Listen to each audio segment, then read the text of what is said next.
Oy, Sir, kamusta? good day. Oy, Kyle De Los Santos, your Ayun. property meister. Oh, kamusta? Yun sir, tanong ko lang sana, totoo Oh. ba na after ng down payment is plus 1 year pa yung house turnover ng property dito kay Linville Santo Tomas? After ng DP, after Yes, ng sir. equity plus 1 year pa? Oo sir.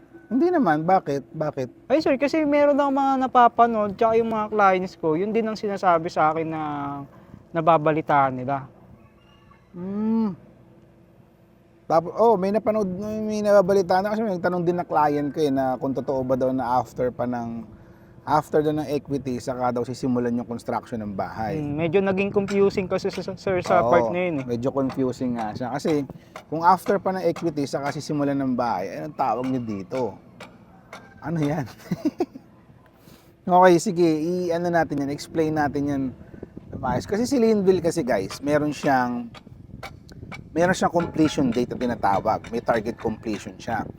So, number 1, tandaan muna natin, no? Disclaimer lang din. Normal sa developer ang may delays. Kasi hindi natin masasabi yan na syempre may mga calamities. Tapos, bawat block and lot kasi syempre, iba-iba din yung mga contractor niya. May mga naka-assign dyan na subcon or mga contractor. So, as much as possible naman, syempre, sinusunod pa rin naman nila yung schedule dyan, ng target completion date. Sinusunod nila yan, yung date ng turnover. And dito kay Linville, hindi totoo yung after ng down payment, saka pa lang i-construct yung unit. Kasi ito guys, for example, ito, nasa block 3 tayo. No? So as per developer, ang target turnover nito is August and September.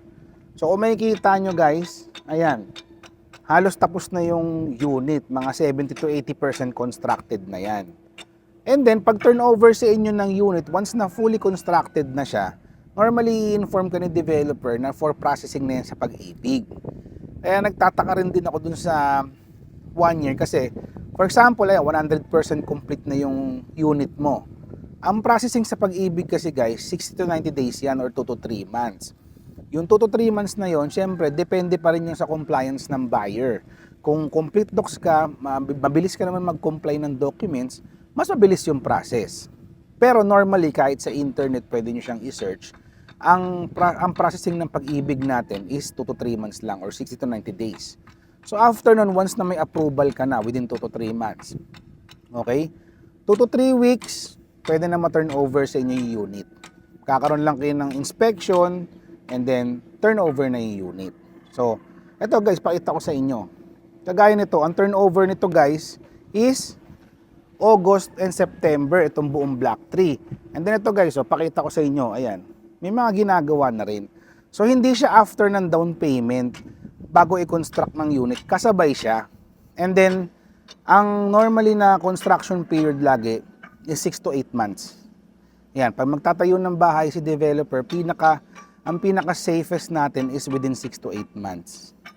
Yun lang. So at least, nandito na rin tayo. Pakita ko na rin sa inyo yung update ng site natin.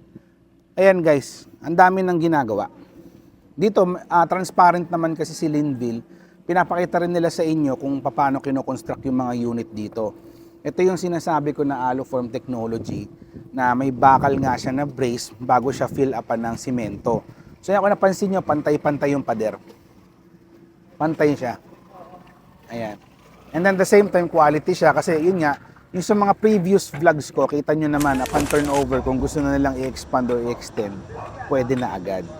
So yun guys, if you're interested to avail isa sa mga most quality and affordable na project dito sa Santo Tomas, Batangas, si Linville na yon. Single attached, complete type turnover, kasya 2 sasakyan, sa minimum tayo na 80 square meter. Message mo lang ako, nasa 10,000 lang monthly down payment, 15K lang ang monthly amortization sa Pag-ibig. So this is Kyle De Los Santos, your property meister.